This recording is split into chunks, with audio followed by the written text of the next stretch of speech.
and ask for its immediate consideration. The clerk will report the resolution. House Resolution 798, resolved that Mr. Schiff, Mr. Nadler, Ms. Lofgren, Mr. Jeffries, Mrs. Demings, Mr. Crow, and Ms. Garcia of Texas are appointed managers to conduct the impeachment trial against Donald John Trump, President of the United States, that a message be sent to the Senate to inform the Senate of these appointments, and that the managers so appointed may, in connection with the preparation and the conduct of the trial, exhibit the articles of impeachment to the Senate and take all other actions necessary, which may include the following. 1.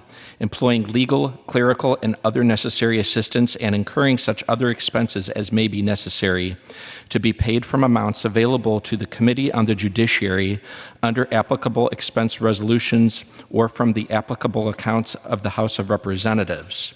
2. Sending for persons and papers and filing with the Secretary of the Senate on the part of the House of Representatives any pleadings in conjunction with or subsequent to the exhibition of the articles of impeachment that the managers consider necessary. Pursuant to House Resolution 767, the resolution is debatable for 10 minutes, equally divided and controlled by the chair and ranking minority member of the Committee on the Judiciary. The gentleman from New York, Mr. Nadler, and the gentleman from Georgia, Mr. Collins, each will control 5 minutes. The chair now recognizes the gentleman from New York. Madam Speaker, I now yield myself 2 minutes. Gentleman's recognized for 2 minutes. Madam Speaker, the resolution before us today appoints managers to prosecute the Senate impeachment trial of President Trump. This trial is necessary because President Trump gravely abused the power of his office when he strong-armed a foreign government to announce investigations into his domestic political rival. He betrayed our country when he used the powers of his office, including withholding vital U.S. military assistance, to pressure that government to help him win re-election. He invited foreign interference into our elections, again. He jeopardized our national security. He did all this for his personal political gain. And then he violated the Constitution by stonewalling Congress's efforts to investigate, ordering an absolute blockade of evidence. Despite that, the House was able to uncover powerful evidence that demonstrates beyond doubt the President's betrayal and violations of the Constitution. But we still have not heard the whole truth, because the President has refused to allow a single document to be turned over to the House in response to our impeachment subpoenas. And he has prevented us from hearing key witnesses as well. This is unprecedented. Our Speaker has led our fight for a fair trial in the Senate. Above all, a fair trial must include additional documents and all relevant witnesses. The American people have common sense. They know that any trial that does not allow witnesses is not a trial. It is a cover-up. The Speaker's insistence on this point has gotten results. Just yesterday, we received critical new evidence from the President's former associate, Lev Parnas, that further proves Mr. Trump's scheme to pressure Ukraine to go after his personal political opponents. New witness testimony has become available as well, including John Bolton's announcement that he would honor a Senate subpoena. Under today's resolution, the managers also have broad authority to submit to the Senate any additional evidence the House may acquire on its own, and we will do so. The Senate is on trial. We will see whether they conduct a fair trial and allow the witnesses or conduct a cover-up. Today's resolution is the next step in this serious and solemn constitutional process. I urge my colleagues to vote yes on the resolution. Gentleman from Georgia. Thank you, Madam Speaker. This impeachment process has been flawed from the outset. It resembles not a congressional action, it resembles more a Dr. Seuss book, knowing not which way it goes. On September 24th, the Speaker declared at a press conference the House was conducting an impeachment inquiry. However, to the contrary, to the Speaker's decree that we were all of a sudden in impeachment inquiry, the House did not authorize the impeachment inquiry until October 31st by adopting H.R. 660.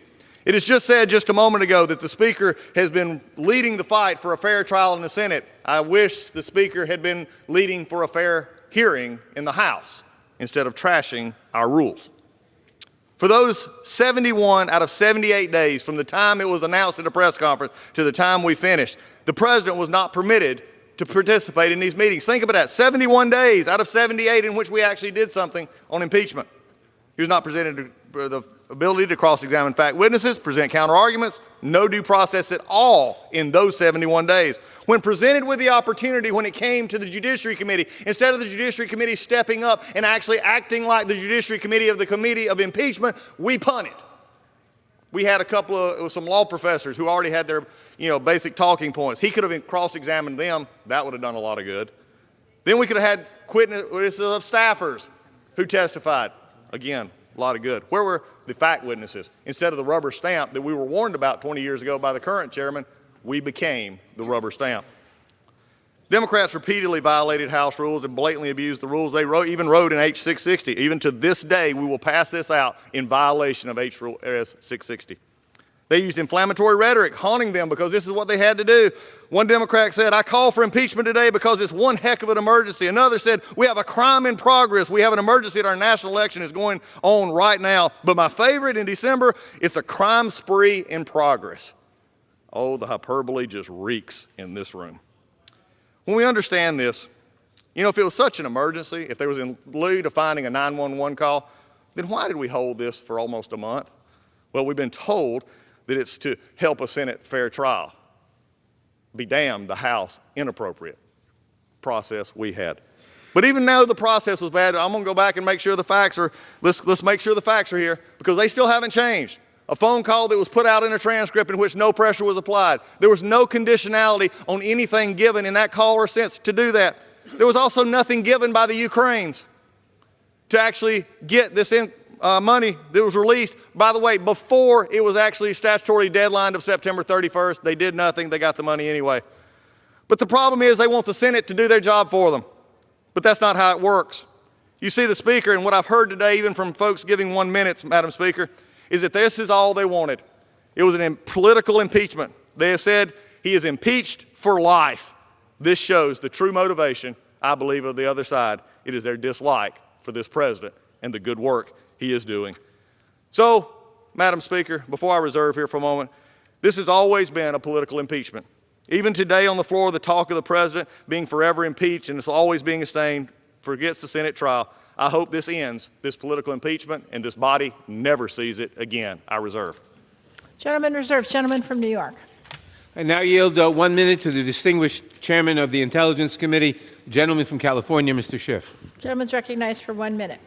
Madam Speaker, I rise in strong support of the resolution. The task before us is a grave one, but one demanded by our oath.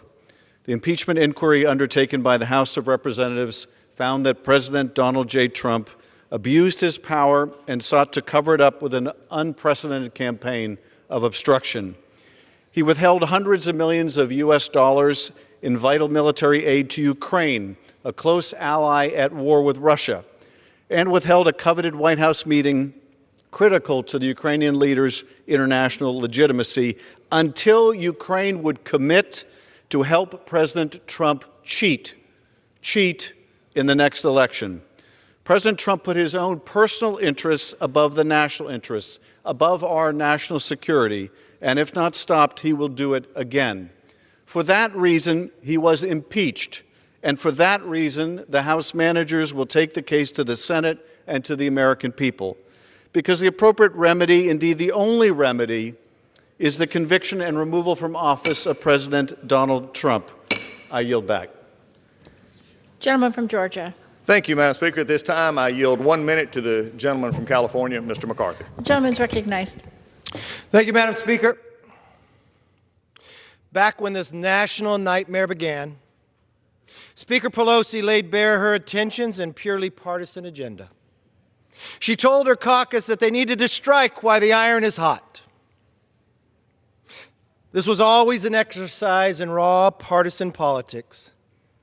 Contrary to the warnings of our founders, and over the last month, we saw the justification for running the fastest, thinnest, and weakest impeachment in American history crumble. Instead of sending the articles of impeachment to the Senate for trial, Speaker Pelosi held them hostage in a failed play to gain leverage that she did not and would never have. In terms of concessions, she got nothing. No control, no moral victories. In other words, another failed strategy. After a month of counterproductive and harmful delays, I have 3 questions for my friends on the other side of the aisle, the Democrats. What happened to impeachment being urgent? What happened to Congress being on the clock? What happened to saying the House would be derelict in our duty if we did not act immediately? These were all the assertions Democrats made over the past several months. I guess it turns out none of them are true. These delay tactics were self-serving, hypocritical, and discrediting. But they made an important admission. Some might even call it a concession. You proved a very big point. Democrats do not even believe their case was robust enough to win in a trial. Even the Speaker's allies admit the delays undermined their case. Some has gone as far as describing it as a failed strategy. These are those who are closest to her. Senator Feinstein, the senior Democrat from our state of California and the hometown senator of the Speaker, said, "The longer it goes on, the less urgent it becomes." And Chairman Adam Smith, a confidant of the Speaker, said it was time to transmit the articles to the Senate.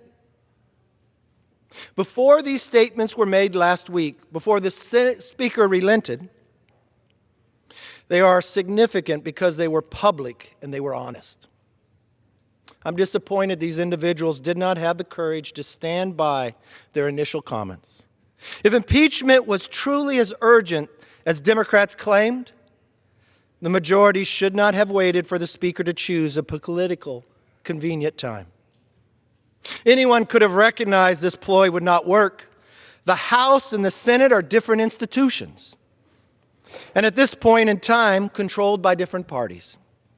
As James Madison wrote in the Federalist Papers, the purpose of bicameralism is to guard against the dangers of encroachment and to stop toxic resolutions from taking effect. We saw separation of powers prevail against an abuse of power, just as the Constitution intends. The idea of withholding a sloppy impeachment case to force the Senate to change its rules is constitutionally and politically unheard of. Frankly, it's just ridiculous. In Article 1, Section 5, the Constitution clearly states, each House may determine the roles of its proceedings. It doesn't say the House may determine the roles of proceedings in the Senate. If anything, the Speaker's actions have only further persuaded members of the Senate that the evidence of impeachment was neither thorough nor satisfactory. But you know what? Let's be honest. This was never about persuasion. It was never about the rule of law. It was what Alexander Hamilton warned us, that one party would get control. And just because of the animosity would demean the process of impeachment. And by selecting these particular batch of managers, the Speaker has further proven she's not interested in winning the minds, the hearts, or even following the Constitution. Let's take a look at the first 3 names Speaker Pelosi announced in her anticipated announcement earlier today. Chairman Schiff, a man who has already taken on the role of judge, jury, and fact witness throughout the entire House impeachment process. Chairman Nadler, someone who campaigned for the chairmanship of the Judiciary Committee that's responsible for impeachment beginning as far back as December 2017, before you were even in the majority, on the notion that he would be the best person to lead the charge on potential impeachment against the president. You see, you get a chairmanship by your conference voting for you. You campaign for it. You put your best ideas out there of why you should be the chairman. In 2017, that was the campaign. Congressman Hakeem Jeffries, a member who almost 2 years to this date voted in support of impeachment. You know, that was more than a year before the Ukraine call even took place. Those are just some of the managers. If you think about the members, there's people who were, on the day they were sworn in to this body, told those who support him the greatest that they were going to impeach him. As I've said in the past, there is an issue with fairness. But instead of looking to the Senate, Speaker Pelosi should be looking within her own caucus. From the beginning, this investigation was marred by selective leaks to the media, a completely predetermined process. Yes, we've been through impeachment before, but it was much different. We believed in the rule of law back then, that we would face our accuser, that you could cross-examine, that the minority could actually ask for witnesses. The day that impeachment was asked to come forward, I sent a letter to the Speaker, laying out 10 items, none that were made up. You know what they were? The fair process we've always used in the past. The answer was no. Because they've been working on this for 2.5 years, they could not let fairness determine the outcome.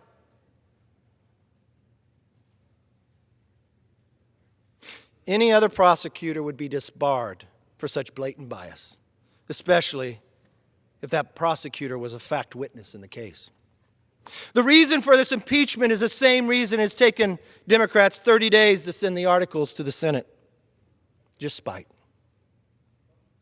They wanted to stain the president's record without giving him a fair chance to clear his name. Last year, we saw House Democrats invert the burden of proof during their fair investigation. For every American watching, take for instance if this was your government, if you switched the burden of proof on you. We have a congressman, Max Rose, characterized it this way, this new freshman of the majority. The president says he's innocent, so all we're saying is prove it.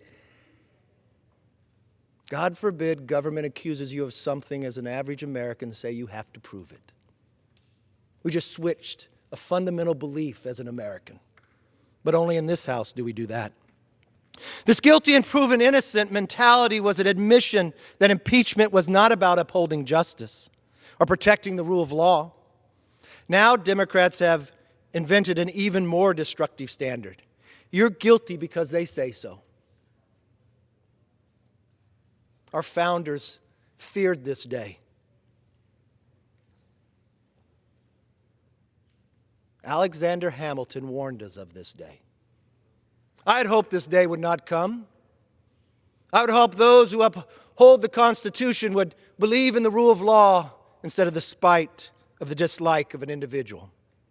Like the kangaroo courts on college campuses, or an accusation is enough for a conviction. Even as early as just last Sunday in an interview, Speaker Pelosi made that point very clear to all of us. Asked what a Senate acquittal would mean, she said it didn't matter. The president is impeached forever. Is that what this is all about? Just a personality. Just an abuse of power that you have within a house that we all feared this country would never do.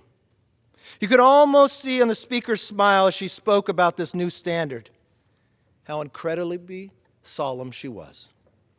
Madam Speaker, when Americans look back on this sad saga, they will see a rigged process that forever damaged the remedy of impeachment.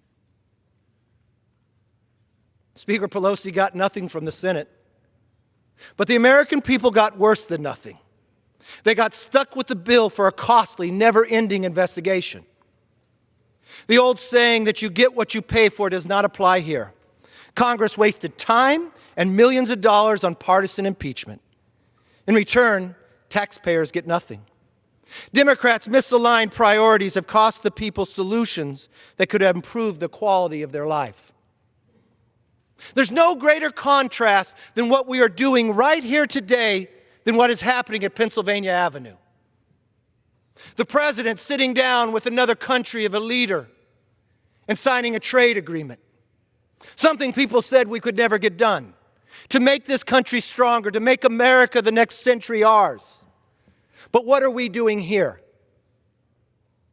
We are doing what this majority has worked their entire time for. Before they were even sworn in, they campaigned for the position of chairman, for this moment, for this time, for the millions of dollars that are spent, so they could say the president is impeached. That's a lofty history.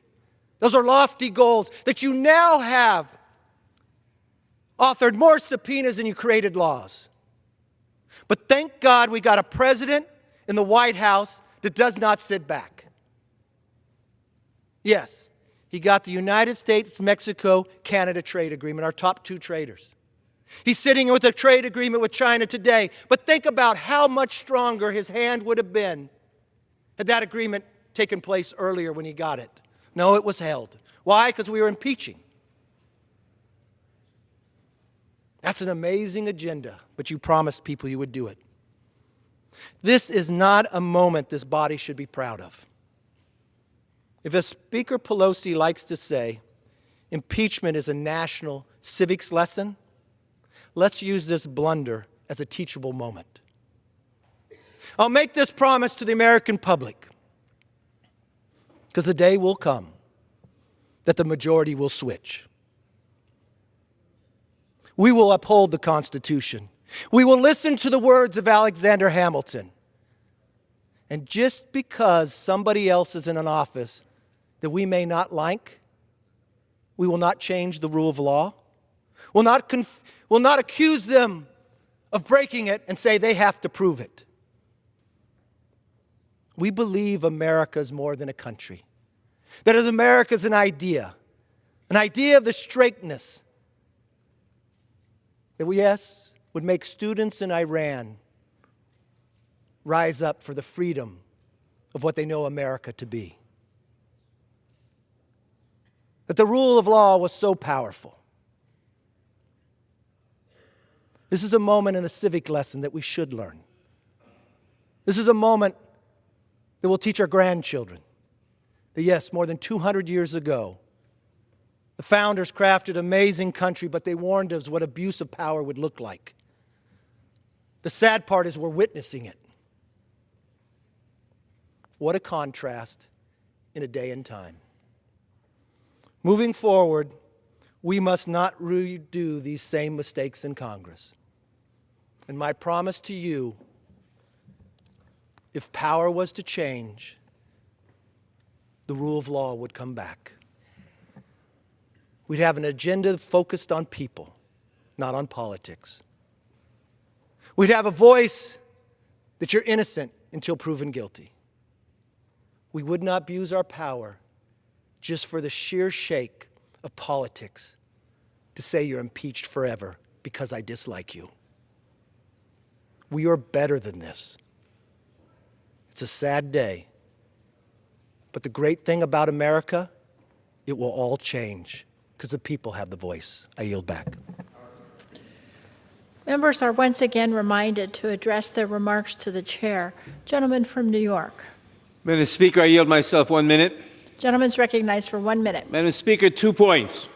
First, my colleagues in the minority would rather talk about anything than try to defend what President Trump actually did, because they can't. There is overwhelming evidence that the President pressured the Ukrainian government to interfere in our election on his behalf. Then he covered it up. These are high crimes and misdemeanors, and we will prove that in the Senate. Second, our minority colleagues don't like our ongoing fight for a fair trial because it got results. New documents and additional witnesses have emerged that unmistakably point to the President's guilt, and we have exposed the efforts of some in the Senate majority to put on a sham trial. The American people understand that a trial without evidence, without witnesses, is no trial at all, but a cover-up, and that will not stand. We must protect the Constitution and the integrity of our elections. That is what this is about. We must remove this President to protect our country. I reserve the balance of my time. Gentleman from Georgia. Reserve. Gentleman from Georgia has 30 seconds remaining. Gentleman from New York has 1 minute remaining, and the gentleman from New York has the right to close. Gentleman from Georgia is recognized. And I appreciate that, Madam Speaker. Is the gentleman from New York ready to close? Gentleman from Georgia is recognized. There's no other speakers. Our closing is no other speakers. I have one more speaker, and Then you're not ready she to will close. I reserve. No. No, the gentleman's incorrect. The gentleman from New York has one remaining speaker who will close. Gentleman from Georgia is recognized for 30 seconds. I will take it back. Give me the time one more time, Madam Speaker. The gentleman Beside. from Georgia has 30 seconds remaining. The gentleman from New York has 1 minute remaining. Thank you, Madam Speaker, and thank you for your You're welcome. work. Look, there are two facts that just came out right here, and again, we're going to hear in just a moment, but there are facts. Undoubtedly, the mics are not working on the other side, majority side. We've talked about the facts. There is not overwhelming evidence. We've discussed this over and over and over till we're blue in the face, but it doesn't matter because this is a political impeachment. This has nothing to do with the facts. We've shown that there was nothing done wrong, but that does not matter. When the train is on the tracks, the whistle is blowing, impeachment matters, and the only thing that matters on a time where the only real emergency here is that there's a 2020 election in which the Democrats can't stand to see the fact this president is going to win again. They can't stand the fact of who they've got running, so what do? We impeach him, as they said, for life. That's wrong. Gentleman's Vote no. time's I yield expired. back. Gentleman from New York. Again, no defense. I now yield 1 minute to the distinguished Speaker of the House, the gentlelady from California, Ms. Gentlelady is Pelosi. recognized for 1 minute. Thank you very much, Madam Speaker. I thank the gentleman for yielding and for his exceptional custodianship of the Constitution of the United States. For 13 years, the top Democrat on the Constitution and Civil Liberties Subcommittee of the Judiciary Committee. And thank you for your leadership in protecting and defending the Constitution, the oath that we take as members of Congress. As I enter into the conversation, I do want to thank the distinguished gentleman from Georgia for his apology for his ridiculous remarks about me and House Democrats. Thank you. We accept your apology, Mr. Collins. Now I want to go to the purpose of why we're on the floor today. My colleagues on both sides of the aisle, we are here today to cross a very important threshold in American history. On December 18th, the House of Representatives passed articles of impeachment of Donald Trump, articles of impeachment for abuse of power and obstruction of Congress. By his own admission, the president stated that, yes, he had had that conversation with the president of Ukraine, but he didn't see anything wrong with it. Well, we don't agree with that assessment. And yes, it is a fact. When someone is impeached, they are always impeached. It cannot be erased. So I stand by that comment, although I know you don't like hearing it. I stand by this American flag, picture of the American flag, as I did the day that we introduced the articles of impeachment onto the floor. Because every day, all over America, in classrooms as well as courtrooms, and in this Congress of the United States when we meet, we pledge allegiance to the flag of the United States of America and to the republic for which it stands. And to the republic for which it stands. That is what our nation is. That is the genius, the beautiful, exquisite genius of the Constitution, of that we are a republic. That was the decision of our founders, their vision. They didn't want a monarchy. They wanted a republic. And when Benjamin Franklin came out of Independence Hall and was asked, what do we have, Mr. Franklin, a monarchy or a republic? He said, a republic, if we can keep it. I often wondered why he said that, why that would be in doubt. But we see why it is in doubt right now, when the President of the United States has said, Article 2 says, I can do whatever I want. That's a monarchy. That is not a republic that we pledge our allegiance to every single day. And so here we are today with the articles of impeachment about to be transmitted to the United States Senate. I was thinking this morning and mentioned in a previous public event the Midnight Ride of Paul Revere. Listen, my children, and you will hear of the Midnight Ride of Paul Revere. Well, listen, my children, you will hear about an assault on the Constitution of the United States, undermining the republic for which our flag stands, by the President of the United States. The President of the United States, in using appropriated funds enacted in a bipartisan way by this Congress, funds that were meant to help the Ukraine fight the Russians. The president considered that his private ATM machine, I guess, and said he could say to the president, he could make, do me a favor. Do me a favor. Do you paint houses too? What is this? Do me a favor. So we have a situation that is very sad. Don't talk to me about my timing. For a long time, I resisted the calls from across the country for impeachment of the president for obvious violations of the Constitution that he had committed. But recognizing the divisiveness of impeachment, I held back. Frankly, I said, this president isn't worth it. But when he acted the way he did in relationship to withholding funds from Ukraine in return for a benefit to him that was personal and political, he crossed a threshold. He gave us no choice. He gave us no choice. So children, our Constitution is the vision of our founders. They were so brave. They declared independence. They did in a time frame when in the course of human events it becomes necessary. They declared independence. They fought a war of independence and bravely succeeded. They wrote documents, our founding documents, the Constitution. Thank God they made it amendable so that we could ever be expanding freedom in our country. And that, my children, is what you pledge allegiance to the flag of the United States of America and to the republic contained in that Constitution of the United States. So we take that oath. And when we become members of Congress or other public office, we take an oath to protect and defend that Constitution of the United States. And the President of the United States takes an oath to preserve, protect, and defend the Constitution of the United States, an oath that he has blatantly violated. And for this reason, he was impeached by the House of Representatives. And for this reason, we thought it would be helpful to have not only the strong case for impeachment and removal that was put forth in this House, but to know that more was to come. And we didn't make it come because we said we're going to wait until after Christmas to send this over. They would like to have had us sent it over on Christmas Eve so they could dismiss it. Perhaps they don't realize that dismissal is cover-up, but that has been one of their trains of thought. Dismissal is cover-up.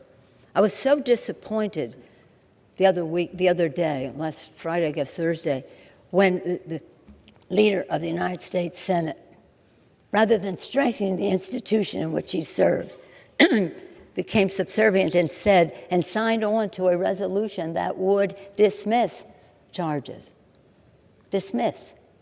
Dismissal is cover-up. And so in the course of the time, since we passed the resolution, and not because of the time, we passed it on December 18th. On December 20th, new emails show that 91 minutes after Trump's phone call with the Ukrainian president, a top Office of Management Budget Aid asked the Department of Defense to hold off on sending military aid to Ukraine. On December 29th, revelations emerged of the OMB director and acting chief of staff Mulvaney's role in the delay of aid, the effort by lawyers in the administration to justify the delay, and the alarm, most importantly, the alarm that in the administration that delay caused within the administration. On January 2nd, newly unredacted Pentagon emails, which the House subpoenaed and the president blocked, raised serious concerns by the Trump administration officials about the legality of the president's hold on the aid to Ukraine. On January 6th, former Trump National Security Advisor John Bolton said he would comply with the subpoena compelling his testimony. His lawyers stated he had new relevant information. On January 13th, reports emerged that the Russian government hacked the Ukrainian gas company Burisma as part of their ongoing effort to influence the U.S. election in support of Trump. On yesterday, House committees, Mr. Nadler, Mr. Schiff, Mr. Engel, and Congresswoman Maloney, Madam Chair Maloney, released new evidence pursuant to a House subpoena from Lev Parnas, recently photographed with the Republican leader, an associate of Rudy Giuliani, that further proves that the president was a central player in the scheme to pressure Ukraine for his own benefit in the 2020 election. The Senate leader and the president are afraid of more facts coming to light. That is why the leader signed onto that dismissal resolution. A dismissal, again, is a cover-up. The American people will fully understand the Senate's move to begin the trial without witnesses and documents as a pure political cover-up. Whatever the outcome, the American people want a fair trial, fair to the president, fair to the American people. The American people deserve the truth. The Constitution requires a trial, a fair trial. The GOP Senate behavior, the American people, okay, let me just make this briefer. The House is now moving forward with a vote to transmit the articles and appoint managers. As Speaker, I am proud to appoint outstanding American patriots to serve on the impeachment panel.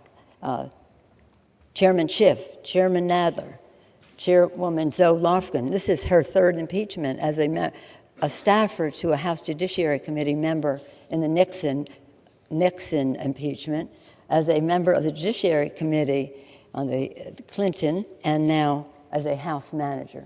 Madam Chair. Madam Chair of our caucus, Hakeem Jeffries, a serious, respected litigator. Val Demings, a member of the police force of Orlando, and for 27 years, and for part of that time, the first woman and African-American police chief of Orlando. She knows her way around the courtroom. Jason Crow from Colorado, an Army Ranger, served our country in the military in Iraq and Afghanistan, and now in the Congress of the United States, and he too, a respected litigator.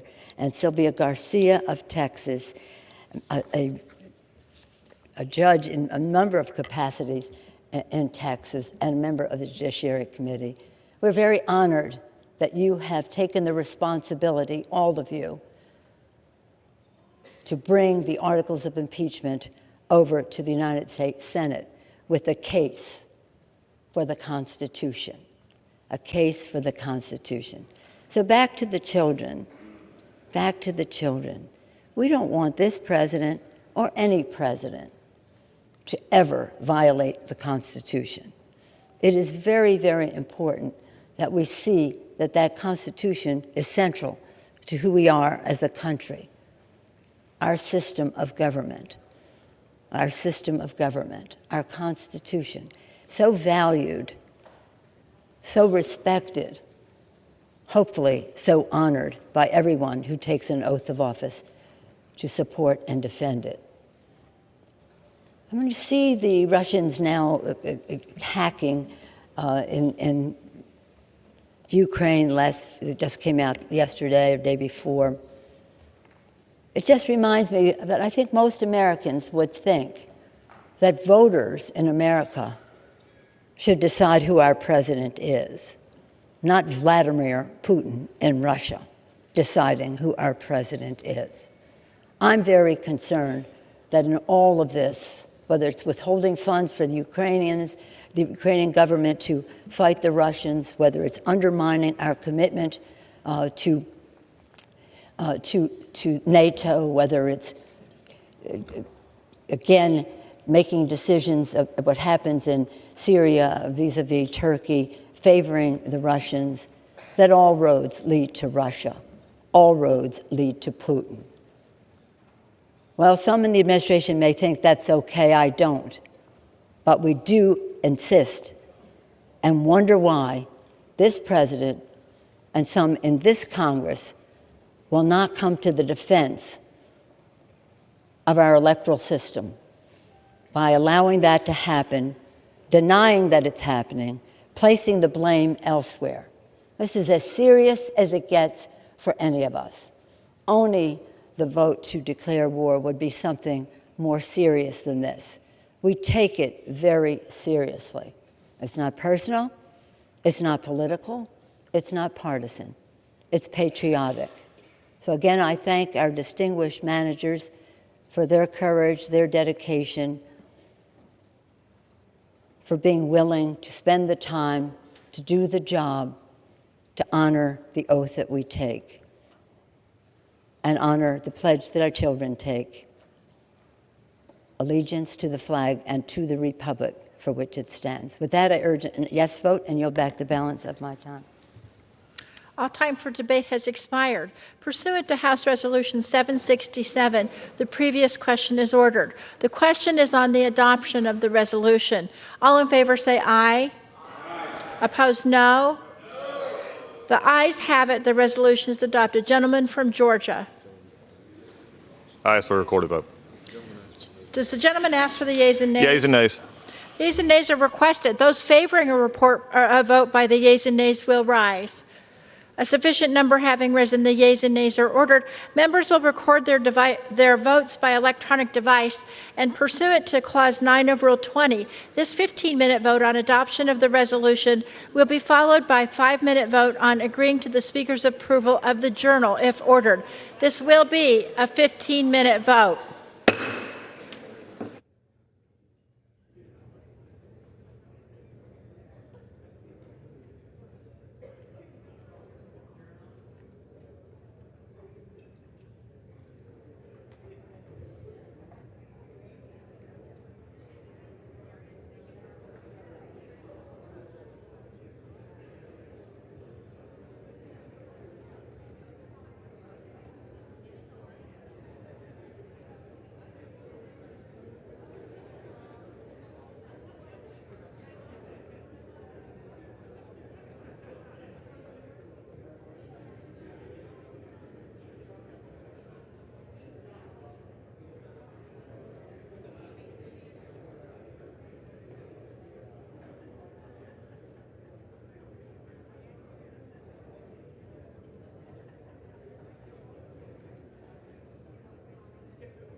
On this vote, the yeas are 228, the nays are 193.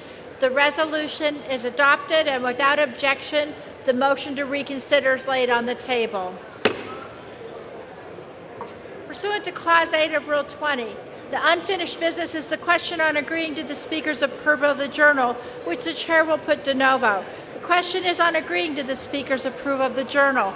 All in favor say aye. Opposed, no. In the opinion of the Chair, the ayes have it. The journal stands approved. For what purpose is the gentleman from New York I rise? ask unanimous consent that members have 5 legislative days to revise and extend their remarks. Without objection, so ordered.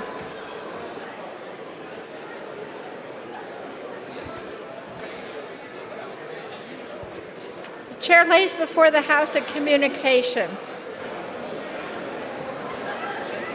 The Honorable the Speaker, House of Representatives, Madam, pursuant to the permission granted in Clause 2H of Rule 2 of the Rules of the U.S. House of Representatives, the clerk received the following message from the Secretary of the Senate on January 15, 2020 at 11:18 a.m. that the Senate passed Senate 2547. With best wishes, I am, signed sincerely, Cheryl L. Johnson. Chair lays before the House a communication. The Honorable the Speaker, House of Representatives, Madam, I write to respectfully tender my resignation as a member of the Committee on Financial Services. It has been an honor to serve in this capacity. Signed sincerely, Representative Peter T. King, Member of Congress. Objection, the resignation is accepted. Chair lays before the House a communication. The Honorable the Speaker, House of Representatives, Madam, I write to respectfully tender my resignation as a member of the House Committee on Homeland Security. It has been an honor to serve in this capacity. Signed, Van Taylor, Member of Congress. Without objection, the resignation is accepted. The House Chair will lay before the House a communication. The Honorable the Speaker, House of Representatives, Madam, I write to respectfully tender my resignation as a member of the House Committee on Education and Labor. It has been an honor to serve in this capacity. Signed, Van Taylor, Member of Congress. Without objection, the resignation is accepted.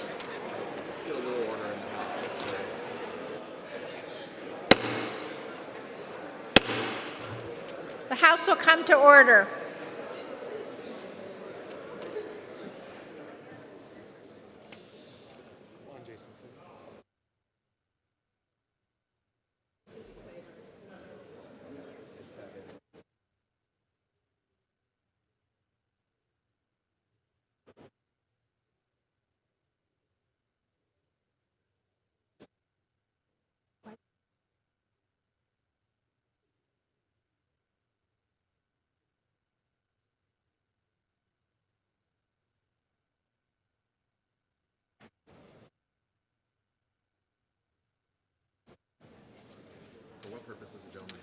What purpose does the gentleman from Virginia seek recognition? Madam Speaker, I ask unanimous consent that all members may have 5 legislative days in which to revise and extend their remarks and insert extraneous material on H.R. 1230, the Protecting Older Workers Against Discrimination Act. Without objection, so ordered.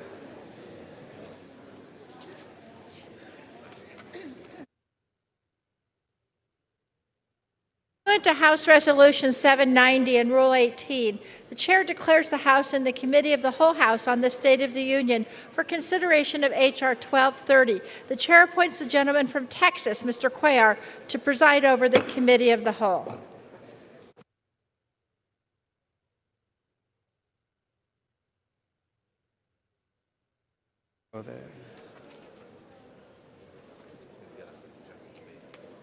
With both pages, all the way down. The House is in the Committee of the Whole House on the State of the Union for the consideration of H.R. 1230, which the clerk will report by title. A bill to amend the Age Discrimination in Employment Act of 1967 and other laws to clarify appropriate standards for federal employment discrimination and retaliation claims and for other purposes.